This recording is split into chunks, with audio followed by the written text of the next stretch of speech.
날씨가 많이 추워졌습니다. 우리 성도님들 감기 걸리지 않도록 특히 주의하셨으면 좋겠고요. 또 날씨가 추워지면 몸이 움츠려들잖아요. 그럴 때 말씀이 날마다 여러분의 마음과 심령을 따뜻하게 하셔서 가슴이 펴짐으로 어깨가 펴지시는 우리 사랑교회 성도님들 되실 수 있기를 주님의 이름으로 축복합니다. 오늘 여러분과 함께 나눌 이 사무엘하 이 7장의 이야기는 이 다윗의 언약과 관계된 굉장히 중요한 본문입니다. 그래서 오늘 본문을 하나하나 읽어가면서 오늘 본문이 주고 있는, 그래서 하나님이 다윗과 함께 언약을 맺으신 것이 과연 그럼 오늘날 우리와 어떤 관계가 있는가, 또한 이 다윗과의 언약을 맺으시면서 하나님이 아브라함과의 언약을 갱신하여 주십니다. 그러면서 또한 동일하게 오늘 여러분 말씀을 들으시면서 아브라함의 언약과 다윗의 언약은 무슨 차이가 있는가, 그것도 함께 이렇게 들으시면서 보시면 오늘 말씀이 이런 내용이 있구나 하는 것들을 좀 나눌 수 있을 것 같습니다. 수요 목양 예배를 시작하면서 가스펠 프로젝트를 시작해 왔는데요, 저도 때때로는 말씀을 증거하면서 너무 급하게 말씀을 증거하고 내려가다 보니까 말씀의 한 절 한 절을 좀 나누고 좀 깊이 있게 말씀을 보는 시간이 수요일이 되기를 원했는데 쫓기듯이 말씀을 증거했을 때가 또 많았던 것 같습니다. 그래서 계속 고민하고 있습니다. 하지만 여러분이 기대감은 놓지 않을 수 있기를 간절히 소원합니다. 그래서 이 수요일마다 말씀을 우리가 전체를 한번 통전적으로 또 창세기부터 시작하여서 요한계시록까지 쭉 훑어가면서 말씀 속에서 하나님이 말씀하시는 그 메시지의 큰 줄기들을 함께 잡아갈 수 있는 이 시간 되실 수 있기를 바랍니다. 그래서 오늘 가스펠 프로젝트 4번째 권 5번째 이야기, 약속을 이루시는 만왕의 왕. 그래서 하나님이 우리에게 약속하신 것이 과연 어떤 의미가 있는가에 대한 이야기, 또한 다윗 왕과 함께 약속하시는 하나님에 대한 그 뜻을 또 발견해가는 시간이 될 수 있기를 바랍니다. 특별히 오늘 이 사무엘하 7장에 보면 다윗이 왕이 되고 그 나라가 어느 정도 자리를 잡았습니다. 번성하고 왕으로서 성공가도를 달리고 있는 이 다윗이요, 하나님 앞에 그런 고백을 합니다. 자기는 성전을, 그러니까 성전이 아니죠, 왕궁을 아주 화려하게 짓고 그 왕궁 안에 하나님의 장막이 있었습니다. 하지만 하나님의 장막의 모습은 어떻게 느껴집니까? 초라하게 느껴집니다. 그래서 다윗이 무엇을 결정하냐면 하나님이 거하실 무엇을 짓겠다? 성전을 짓겠다고 얘기합니다. 그래서 이 사무엘하 7장에서 이 다윗이 나단 선지자에게 얘기하는 것입니다. 나는 이렇게 화려한 왕궁에서 살고 있는데 하나님이 거하시는 저 장막이 너무나 어떻다는 것입니까? 초라하다는 것입니다. 그러면서 내가 하나님을 위하여서 무엇을 짓겠다? 성전을 짓겠다고 얘기하는데, 여러분, 한 나라의 왕이라면 그냥 성전을 지으면 되잖아요. 근데 누구께 묻고 있습니까? 나단 선지자에게 묻고 있습니다. 나단 선지자에게 묻는다는 것은 다윗의 마음 안에도 무언가가 하나 걸리는 일이 있었던 것 같습니다. 그래서 나단 선지자에게 먼저 물어봤을 때는 나단 선지자가 뭐라고 얘기하냐면 당신 뜻대로 하십시오라고 얘기합니다. 근데 여러분 7장을 가만히 읽다 보면 그 밤에 하나님이 누구를 찾아오십니까? 나단 선지자를 찾아오십니다. 여러분 성경을 한번 좀 펼쳐보시고요, 7절에 보시면 7장 3절에 보면 7장 3절에 나단이 왕에게 말하였다. 주님께서 임금과 함께 계시니 가셔서 무슨 일이든지 계획대로 하십시오라고 나단 선지자도 얘기했습니다. 근데 4절에 보면 이렇게 얘기합니다. 그러나 바로 그날 밤에 주님께서 나단에게 말씀하셨다. 5절 말씀 함께 읽을까요? 시작. 너는 내 종 다윗에게 가서 전하여라. 나 주가 말한다. 내가 살 집을 내가 지으려고 하느냐라고 하나님이 질문하듯이 얘기합니다. 즉 다윗이 나단 선지자를 통하여서 하나님의 성전을 짓겠다 그러니까 하나님이 뭐라고 얘기하는 것입니까? 네가 나를 위하여서 내가 거할 집을 짓겠다고라고 하나님이 반문하시는 것입니다. 그러면서 여러분도 알다시피 하나님께서 성전을 짓는 것을 허락하지 않으십니다. 성전 짓는 거 허락하지 않음과 동시에 오늘 본문 말씀에서는 하나님이 한 단계 더 나아가서 다윗과 무엇을 맺으시는 장면입니까? 언약을 맺으시는 장면들을 오늘 우리에게 보여주고 있습니다. 하지만 여러분이 여기서 이 사무엘하 7장에서 좀 이해해야 할 부분이 있습니다. 하나님이 첫 번째로는 다윗이 하나님을 위하여서 집을 짓겠다고 말했을 때 하나님이 뭐라고 말씀하시냐면 너가 나를 위하여 집을 짓겠다고. 그래서 뭐라고 얘기하십니까? 나는 인간들이 짓는 그 성전에 거하는 하나님이 아님을 분명히 얘기하십니다. 그러면서 마치 네가 나를 위하여 무언가를 해줄 수 있을 것처럼 나에게 얘기하고 있지만 다윗 분명히 깨달아라. 네가 나를 위해서 해줄 수 있는 것은 아무것도 없다. 왜요? 하나님은 온 천지 만물을 다스리시고 통치하시며 창조자이신 하나님이시기 때문입니다. 오늘 다윗이 여기서 첫 번째로 실수하고 있는 게 무엇이냐면 한 나라의 왕이 되니까요, 힘과 권력과 부와 명예를 다 얻었습니다. 왕궁도요, 화려하게 짓다 보니까 마치 자기가 누구를 위하여서요? 하나님을 위하여서 무언가를 해줄 것 같은 사람처럼 생각하고 있습니다. 하나님께서 먼저 질서를 잡으려고 하시는 것 같습니다. 그러면서 다윗에게 말씀하신 게 무엇입니까? 너가 나를 위하여 무엇을 할 수 있는 게 아니라 내가 너를 위하여서 주도적으로 무언가를 행할 수 있는 하나님이심을 오늘 먼저 밝혀내고 계신 것입니다. 그러면서 여러분 다윗에게 무엇을 얘기하십니까? 사람들이 지어놓은 그 성전에 내가 거한다고 생각하느냐? 나는 그런 하나님이 아니다.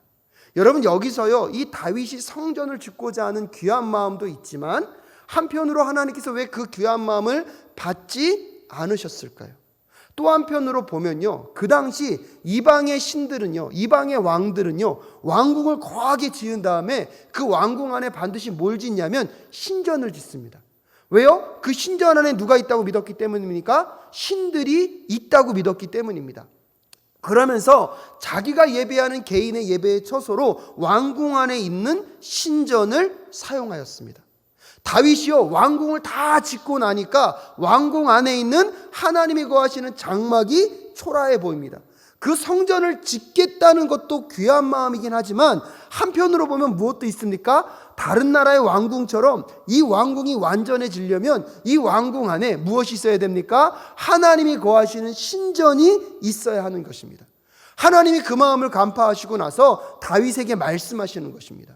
너가 그것을 통하여서 이 왕궁을 완성하고 싶으냐? 하지만 나는 인간들이 짓는 그 신전에 거하는 이방신과 같은 그런 신이 아니라 온 천지 만물을 다스리고 통치하시는 여호와 하나님, 내가 거하는 것은 사람이 짓는 성전이 아니라 만약에 내가 거해야 하는 성전이 필요하다면 그것은 무엇입니까? 하늘을 지붕 삼고 땅을 여러분 그 발판으로 삼는 이 온 천지 만물이 누구의 성전이 되어야 합니까? 하나님의 성전이 되어야 하는 것입니다. 그래서 다윗이 지으려고 하는 그 성전을 무엇하십니까? 거절하시고 나서 오늘 보면 여러분과 함께 읽은 8절부터 11절까지 다시 무엇을 얘기하십니까? 다윗, 내가 너를 어떻게 이끌었는지, 내가 너의 인생 가운데 어떤 하나님이었는지를 잊지 말라는 것입니다. 사랑하는 사랑께 성도 여러분, 우리도 모르게 자꾸 우리가요, 하나님께 무엇을 해드린다고 생각하는 순간 이미 우리 안에 무엇이 들어온 것입니까? 교만이 들어올 수 있다는 사실을 여러분 꼭 기억하실 수 있기를 주님의 이름으로 축복합니다. 우리는요, 하나님께 무엇을 해드릴 수 있는 존재가 아닙니다. 오히려 반대로 말씀드리면 하나님이 행하시는 그 일 가운데 하나님이 우리를 불러주셔서 사용해 주시면 하나님이 하시는 그 일에 쓰임받는 도구일 뿐입니다. 근데 오늘 다윗은 자기도 모르게 왕이 되니까 하나님을 위하여 왜요? 무엇을 해줄 수 있는, 그래서 마치 내가 하나님의 성전을 무엇하는 거요? 지어주는 것처럼 이야기하고 있는 그 다윗에게 하나님이 얘기하는 것입니다. 너가 나를 위하여서 성전을 짓겠다고? 다윗, 분명히 알아라. 네가 나를 위해서 해줄 수 있는 것은 아무것도 없다. 오히려 내가 너를 위하여서 이 땅 가운데 구원 계획을 위하여서 나는 나의 일을 행하여 갈 것이다. 그 일에 필요한 사람들을 부르셔서 쓰시는 하나님이 우리 하나님이심을 깨닫는 저와 여러분 되실 수 있기를 주님의 이름으로 축복합니다. 그래서 하나님을 위해서 무언가를 해드린다고 말하는 것이 아니라 하나님이 하시는 그 일에 누구를 써주십시오? 나를 써주십시오. 하나님이 행하시는 그 일에 나를 동참시키셔서 하나님의 역사 가운데 참여하는 영광 가운데 초대받는 저와 여러분 되실 수 있기를 주님의 이름으로 축복합니다.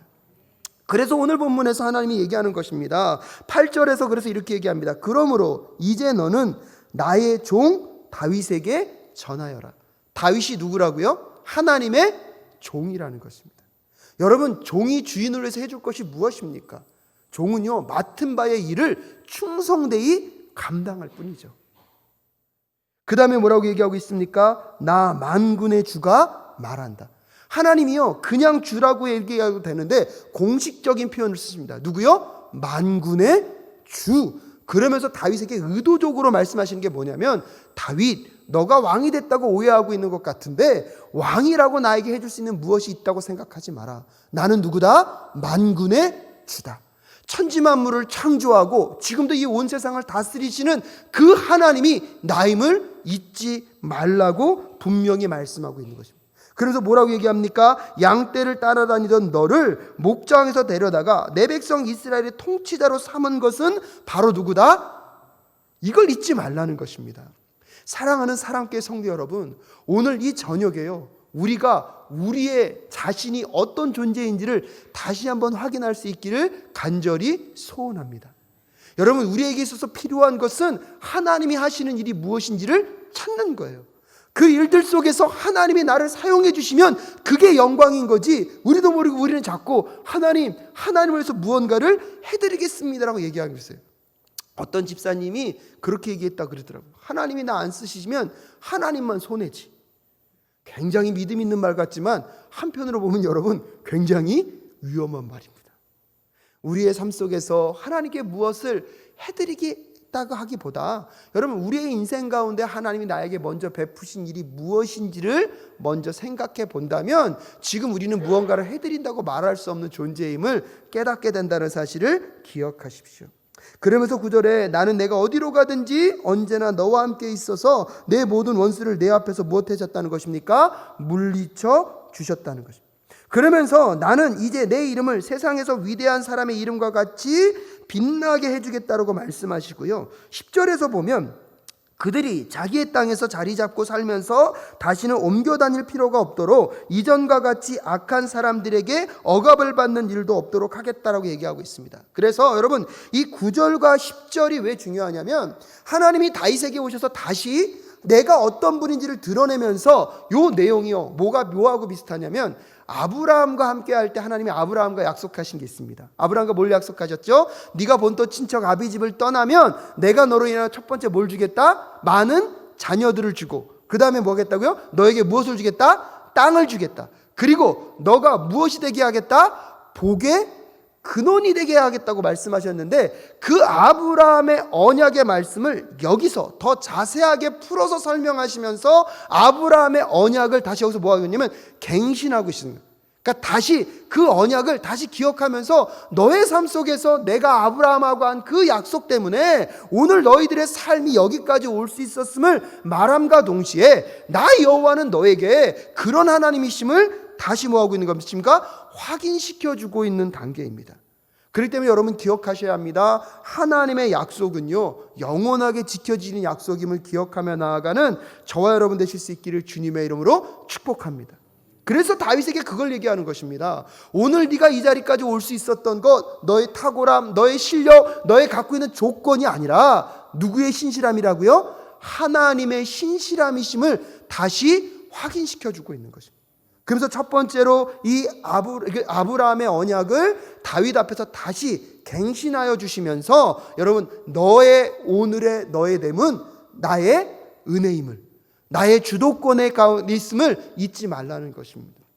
사랑하는 사랑교회 성도 여러분, 오늘도 우리가 이 자리에서 예배드리고 오늘도 비록 어렵고 힘겨운 순간들을 경험할 수는 있지만 우리가 이런 삶을 살아갈 수 있는 것, 하나님이 신실한 하나님이시고 하나님이 약속하신 것을 영원히 잊지 않고 지키시는 분이기 때문에 이 자리에 있음을 함께 고백하며 나아가는 저와 여러분 되실 수 있기를 주님의 이름으로 축복합니다.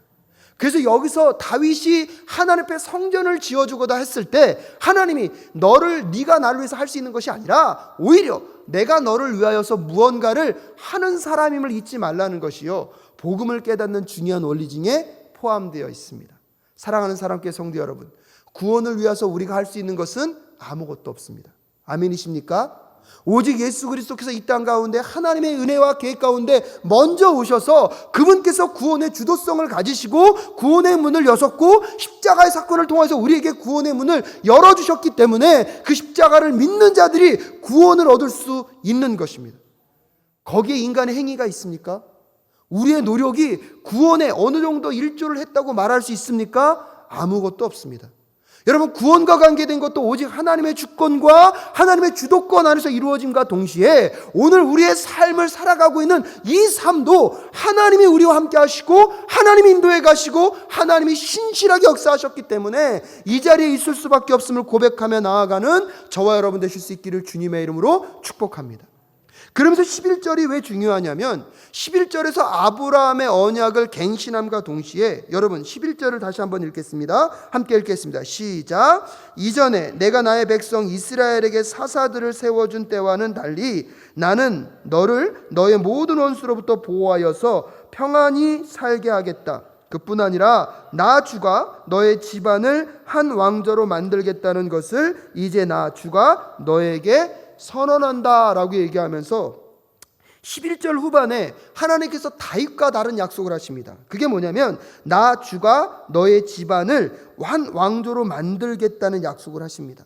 개역개정에서는 집을 짓게 해주겠다라고 얘기하고 있거든요. 집을 세우겠다. 하지만 거기서 그 집이 뭐냐면 그 다윗의 왕조를 의미하는 것입니다. 그러면서 두 번째로 하나님은 영원한 집을 세워줄 것을 누구과 약속하십니까? 다윗과 약속하십니다. 근데 거기서 그 집의 개념이 뭐라고요? 다윗의 왕조. 그래서 다윗에게 너의 다음 세대가 계속해서 무엇이 될 것이다? 왕위를 계승할 것임을 약속해 주고 있는 장면이 11절 후반절의 장면입니다. 여러분, 그런데 이게 왜 중요합니까? 근데 사실 하나님께서는 뭘 강조하셨냐면, 여러분 16절 말씀 볼까요? 16절 말씀에 보면 내 집과 내 나라가 내 앞에서 영원히 이어갈 것이며 내 왕위가 영원히 튼튼하게 서 있을 것이라고 다윗의 왕조가 어떻게 될 거라고 강조하고 있습니까? 영원히 갈 거라고 강조하고 있습니다. 그런데 여러분 한번 묻겠습니다. 다윗의 왕조가 영원했나요? 역사적으로 보면요, 다윗의 왕조가 약 400년 동안을 머물고 이 땅에서는 어떻게 되죠? 사라져 버립니다. 그럼 오늘 이 하나님이 말씀하신 이 약속은 지켜진 것입니까? 지켜지지 않은 것입니까? 역사적으로 지켜지지 않은 것인데요. 여러분, 이 하나님이 영원한 약속으로 두고 있는 그 왕조의 개념이 눈에 보이는 이 땅에서의 왕조가 연속된다는 것이 아니라, 여러분 잘 아시죠? 이 다윗의 가문을 통해서 이 땅에 누가 오십니까? 영원한 왕이신 예수 그리스도가 오십니다. 아멘이십니까? 여러분, 이 다윗의 이 언약이 품고 있는 뜻이 무엇인지를 생각해 보면 오늘 이 다윗과의 약속이 얼마나 놀라운 약속인지를 깨닫게 됩니다. 그래서 이 다윗과의 언약의 큰 차이점이 뭐냐면 14절 말씀입니다. 14절 말씀 함께 읽겠습니다. 시작. 나는 그의 아버지가 되고 그는 나의 아들이 될 것이다. 그가 죄를 지으면 사람들이 저의 자식들을 매로 때리거나 채찍으로 치듯이 나도 그를 징계하겠다라고 말씀하고 있습니다. 13절에서 보면 바로 그가 나의 이름을 드러내고 집을 지을 것이며 나는 그의 나라의 왕위를 영원토록 튼튼하게 하여 주겠다라고 이 다윗의 왕조가 계속해서 연결될 것임을, 튼튼하고 영원히 갈 것임을 뭐하고 있을 것입니까? 강조하고 있습니다. 그러면서 오늘 이 14절의 말씀이 왜 중요하냐면 나는 그의 아버지가 되고 그는 나의 아들이 되겠다는 게요, 여러분 이 고대 근동에 보면 누군가를 양자로 입양할 때 그 양자로 입양하는 그 서류 안에 가장 많이 들어가 있는 문장이 이 문장입니다. 무슨 말이냐면 나는 그의 아버지가 되고 그는 나의 아들이 될 것이라는 것은 고대 근동 지역에서 양자를 삼을 때에 이루어지는 계약관계에서 나타나는 문장이에요. 그러면 하나님이 오늘 다윗과 함께 다윗의 언약을 세우시면서 다윗과 뭘 약속하고 있습니까? 나는 너의 무엇이 되겠고 아버지가 되겠고 그는 나의 무엇이 될 것이다? 아들이 될 것이라고 말함에 있어서 이제 다윗을 누구로 삼겠다는 것입니까? 하나님의 양자로 삼겠다는 것입니다. 그래서 여러분 여기서 중요한 이 사건이 벌어지는데 아브라함의 언약에서는 뭘 약속했다고요? 많은 자손과 그의 복의 근원과 뭐요? 그 다음에 뭘 약속하시죠? 땅을 약속하시잖아요. 근데 그때는 이미 하나님은 아브라함과는 무슨 관계입니까? 왕과 종의 관계죠. 그래서 오늘 보면 8절에서도 하나님이 의도적으로 여러분 다윗을 소개할 때 나의 뭐라고 표현합니까? 종이라고 표현합니다. 그런데 다윗과 그 아브라함의 언약을 갱신하면서 이제 다윗과 다른 언약을 맺는데 이 언약은 좀 더 업그레이드 됩니다. 업그레이드 되면서 하나님이 내가 너를 이제 나의 무엇으로 삼겠다? 양자로 삼겠다고 말하는 것이 오늘 이 다윗과의 언약 가운데 포함되어 있는 것입니다. 그래서 아브라함의 언약과 다윗의 언약의 가장 큰 차이점은 무엇인가? 이제 비로소 다윗의 언약을 통하여서 하나님이 다윗의 가문을 나의 무엇으로 삼겠다? 양자로 삼겠다고 이야기한다는 사실입니다. 여기서 놀라운 비밀이 무엇이냐면, 그러기 때문에 여러분, 다윗이요, 이 뒤에 보면 누구를 취하죠? 밧세바를 취합니다. 밧세바를 취함에 있어서 여러분, 사울의 죄보다는 누구 죄가 더 큰 것 같으십니까? 비교할 수는 없겠죠. 그런데 놀라운 게 뭐냐면, 사울은 하나님으로부터 무엇하죠? 버림받습니다. 근데 다윗은 물론 나중에 하나님 앞에 회개한 것도 중요하지만 하나님과 무슨 언약을 맺습니까? 이 다윗의 언약을 맺음으로 하나님과의 다윗의 관계가 어떤 관계로 변하죠? 아들과 아버지의 관계로 변합니다. 그래서 그 이후부터는 하나님께서 이전에는 주종 관계로 있던 것 가운데 버림을 받을 수 있는 관계이지만, 오히려 다윗의 언약을 통하여서 하나님과 다윗과의 관계가 아들과 아버지와의 관계로 되면서 깰래야 깰 수가 없는, 여러분, 영원한 언약이 핵심이라는 것이에요. 그래서 여기서 말하고 있는 너의 왕조가 영원할 거라는 것은 육적으로 보여지는 다윗의 왕조가 영원히 왕위를 계승한다는 개념이 아니라 하나님과 다윗과의 관계, 하나님과 다윗의 가문의 관계가 어떤 관계가 되었다는 것입니까? 아버지와 아들, 아버지와 자녀의 관계가 되었다는 것들이 오늘 확인되고 있는 본문임을 여러분 생각하셔야 합니다. 그래서 하나님의 그 영원한 집을 세울 거라는 그 약속은요, 이 땅에서 영원히 왕으로 삼겠다는 것이 아니라 이제 너희가 나의 자녀가 되어서 나와 영원한 관계 안으로 들어온 것들을 보여주고 있는 장면임을 여러분 기억하셔야 합니다. 그래서 그 다윗의 가문, 물론 다윗의 왕조는 400년 만에 끝났지만 그 다윗의 가문을 통하여서 누가 이 땅 가운데 오십니까? 예수 그리스도가 오십니다. 그래서 예수 그리스도를 통하여서 우리의 죄의 모든 문제를 푸시고 우리가 예수를 믿게 되면 하나님과 우리의 관계가 어떻게 됩니까? 회복이 되죠. 회복이 됨으로 인하여서 우리가 그분의 자녀가 됨을 여러분, 오늘 이미 이 다윗의 언약 가운데 심겨놓으신 그 비밀의 약속을 발견해가는 저와 여러분 되실 수 있기를 주님의 이름으로 축복합니다. 그래서 이미 이 신약에 와서 예수 그리스도를 통하여서 이루실 그 구원의 그 뜻을 이미 사무엘하 7장에서 다윗과의 언약을 통하여서 이미 뭐하고 계십니까? 보여주고 계신 것입니다. 그 하나님의 그 언약의 신실함 때문에 다윗의 가문을 통해서 이 땅 가운데 영원하신 하나님의 아들이신 예수 그리스도가 오셔서 영원한 언약을 확증하여 주시고 완성하여 주신 것입니다. 그래서 오늘도 우리가 예수 그리스도를 나의 구주, 나의 하나님으로 영접한 모든 영혼들은요, 이제 하나님과의 관계가 어떻게 된 것입니까? 주종과의 관계만 머무는 것이 아니라 아버지와 자녀의 관계가 성립되고 있음을 함께 깨닫는 저와 여러분 되실 수 있기를 주님의 이름으로 축복합니다. 그래서 여러분, 그 신약 구약에서 말하는 내가 성전이 필요하다면 하나님 스스로가 그 성전이 되신 거죠. 그래서 예수 그리스도가 이 땅에 오셔서 친히 그분을 성전 삼으셔서 온 인류의 영원한 구원의 집을 만들어 주신 것입니다. 그래서 그것을 오늘 다윗과 함께 신실하게 그 약속을 하신 것이죠. 그리고 나서 여러분, 다윗이 이 하나님과의 신실한 약속을 듣게 되니까 하나님의 은혜와 그 사랑을 경험하면서 다윗의 반응이 무엇입니까? 그것이 사무엘하 7장 18절부터 26절까지의 말씀입니다.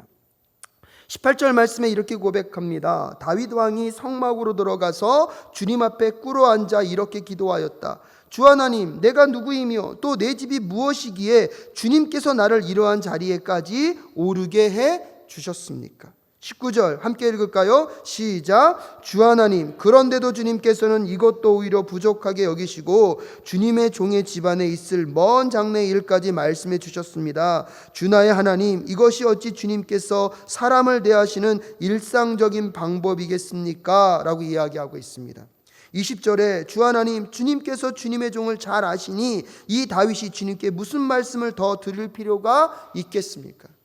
처음에 다윗은요, 내가 하나님께 무언가를 해줄 수 있는 사람이라고 생각했어요.